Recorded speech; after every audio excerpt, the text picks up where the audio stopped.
There are places in this world that hold memories. Some of them are warm and inviting, and others, they whisper in the dark, waiting for someone foolish enough to listen. This hotel is one of those places. A mysterious hotel room has a dark reputation. No one who stays there ever checks out. The hotel staff refuses to speak about it, but every so often an unlucky guest ignores the warnings, only to disappear without a trace. One man will soon find this place when he decides to find a hotel to stay overnight instead of driving in the dark, dreary rain. What he discovers is far worse than what he had anticipated. I was just passing through town, too tired to keep driving and desperate for a place to rest. The hotel looked normal enough, but when I walked in, something about it felt off. The atmosphere wasn't very welcoming, but I was honestly too tired to care. I asked the front desk clerk for a room to stay overnight. After checking me in, she hesitated before handing me the key. I thought I saw something in her eyes. Reluctance? Fear? I was too tired to ask. "Enjoy your stay," she mumbled, but there was no warmth in her voice. Just a quiet warning she didn't dare say out loud. I reluctantly grabbed the key and headed towards the stairs, anticipating a good night's rest, despite the eerie vibe from this place. Finally, I arrived at my room, 306.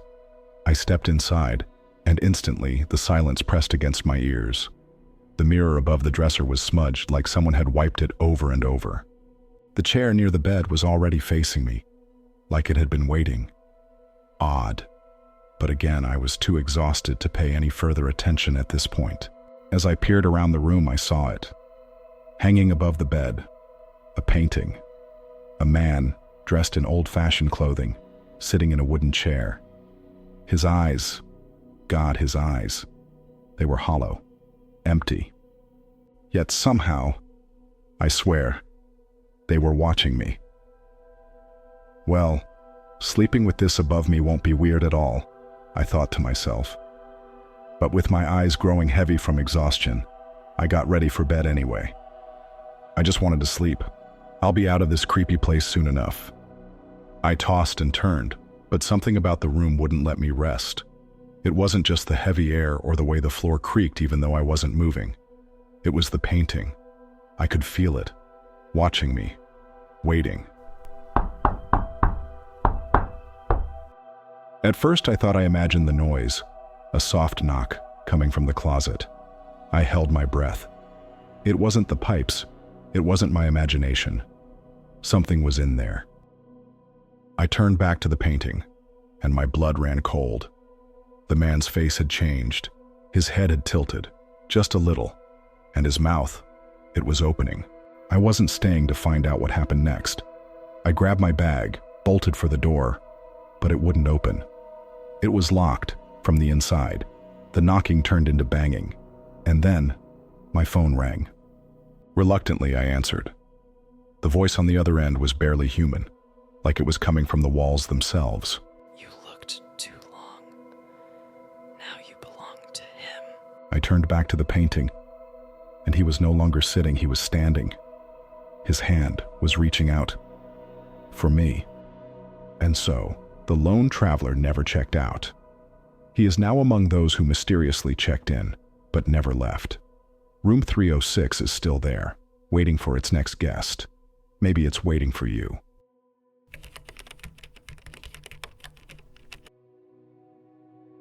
There are places in this world where darkness lingers. Places where tragedy stacks upon tragedy, until the walls themselves seem to hold onto the suffering. The Cecil Hotel is one of those places. Opened in 1927, the Cecil was meant to be a luxurious getaway.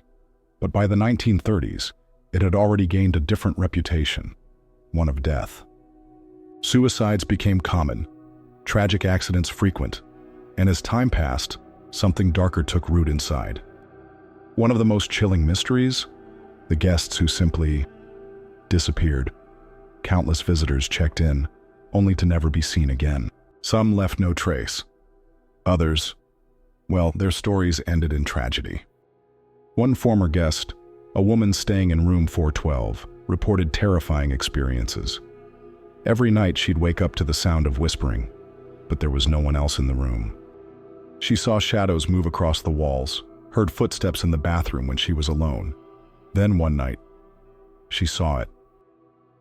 Of all the strange events at the Cecil Hotel, none have been more disturbing than the case of Elisa Lam. Her last known moments were captured on surveillance footage, and they were terrifying.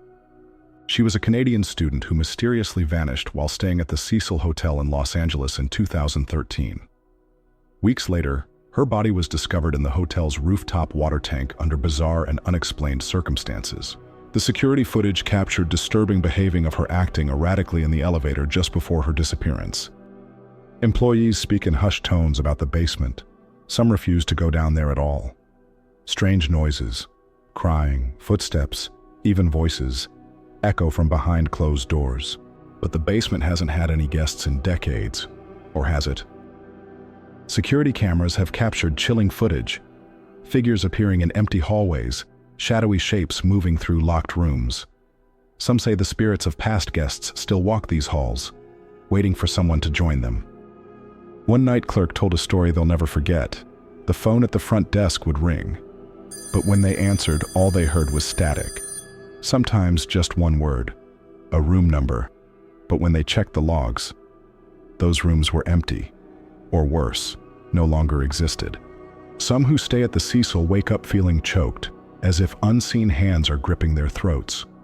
Others swear they hear breathing in their ear when they're completely alone. But the worst part?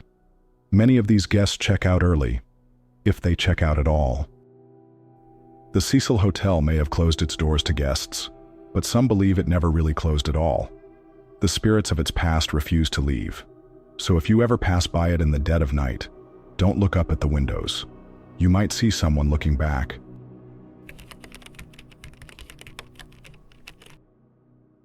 In the heart of the Rocky Mountains stands a hotel that has become legendary, not just for its beauty, but for its spirits. The Stanley Hotel has been the site of ghostly encounters for over a century, but one room is feared above all others. Room 217. Built in 1909 by inventor F.O. Stanley, the Stanley Hotel was meant to be a luxurious retreat.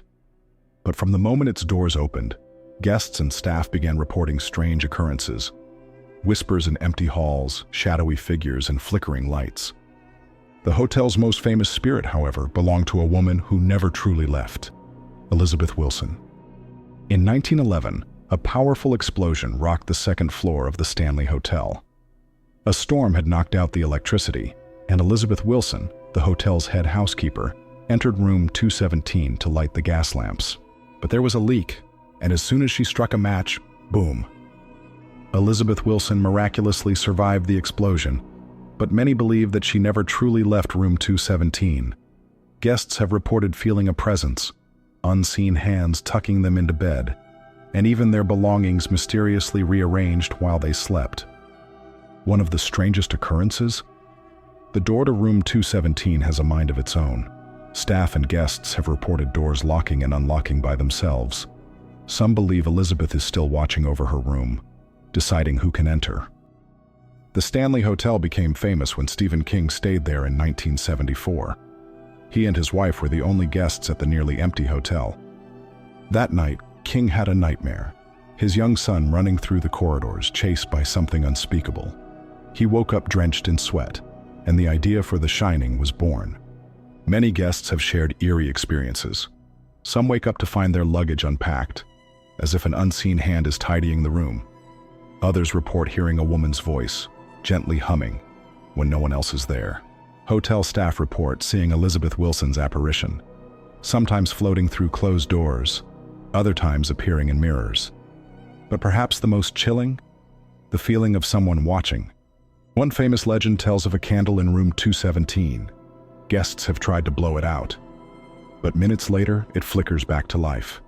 Is it faulty wiring? Or is Elizabeth Wilson still watching over her room? The Stanley Hotel welcomes thousands of visitors every year. Some leave with incredible stories, others with unanswered questions. If you ever stay in room 217, don't be alarmed if you feel someone tucking you in at night. It might just be Elizabeth, making sure you have a comfortable stay. If you enjoyed today's stories, like and subscribe for more chilling legends.